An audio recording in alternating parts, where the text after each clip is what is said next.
Rush Limbaugh thinks that Goldman Sachs here, that they're the victims. I am not kidding you. I heard it myself this morning on the radio. We went online and grabbed one short clip where he says it, but I heard his whole diatribe segment on this where he said, no, it's not the government's fault. I'm sorry, it's not Goldman Sachs' fault. It's the government's fault. But worse than that, the government made Goldman Sachs do this. They're the poor victims. All right, let's take a quick listen. Clip number 6. So you have creativity and entrepreneurism going on here, and it is the result of the market, the referee entering the game. The referee is the government. They entered the game by demanding that banks make loans to people that they otherwise wouldn't touch. And that's why the housing bubble occurred, and that's why we're here today. And so the very people that caused it, including Carl Levin, are now seeking the occasion to once again blame the people they forced to do this, while they get to act as innocent bystanders and then cream these people by reputation, tie them to the Republicans, and create all of this phony anger over class envy and all the things that are attachment or itinerant to that. And in that segment, he also said, literally, that Goldman Sachs was the victim of the government. Now, that is 100% untrue. It has no basis in fact whatsoever. It's not an arguable point. The government never went to Goldman Sachs and said, you must make loans to individual homeowners. Goldman Sachs doesn't even do that.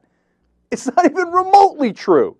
Goldman Sachs takes the mortgages that other people have made and profits off of it in all of these different ways by setting up markets where people bet on both sides and they take money as the house. Sometimes they make their own bets on it. But never did Goldman Sachs go out and say, all right, the government made me give this house to this poor person, or as Russia said in the past, this minority. Oh, I'm the victim. What could I do? The government made me give these bad mortgages out. That is unbelievable nonsense. And what drives me crazy is that there's people all over this country who listen to him and go, oh, yeah, oh, man, oh, poor Goldman Sachs. Boy, I'll tell you what, the government guy got in there and made them make these bad bets. What poor Goldman Sachs? They took $13 billion of taxpayer money through the backdoor bailout alone. Forget the TARP money. The backdoor bailout from AIG when they made the bet that the housing market was going to collapse. That's our money, $13 billion. And how did the government force Goldman Sachs to make a bet with AIG? That is such a bald-faced lie. I'm blown away by it. But he just says it like, oh, no, it's no problem. No, the rich are the victims. In that same segment, he talked about, oh, no, he was talking to his really rich friends, and they were mad about having to pay $100,000 pensions to cops and firemen and teachers. He was literally saying that. He said, well, you know, they're not just mad because they have to pay it, but they're also mad because, you know, everybody else has to pay it too, through their property taxes, etc. And that it's all the government's fault for trying to give to the poor, etc. So you're going to blame the poor on this? These people are sick. They're disturbed. And they're flat out liars. And then finally, he says, oh yeah, the real bad guys, who are they? The refs. So we should remove the refs. That's a great idea. Because if you're playing football as an example, there's refs in football, right? And somebody comes in and does an illegal hit and takes out your quarterback. What's Russia's answer? Well, he had it coming. The refs made him do it. Take out all the refs and see what happens. Here's what's going to happen. All the quarterbacks are going to get decapitated. There's a reason we have refs. Rush wants to remove all of them so that his rich friends can remove your money from your pocket.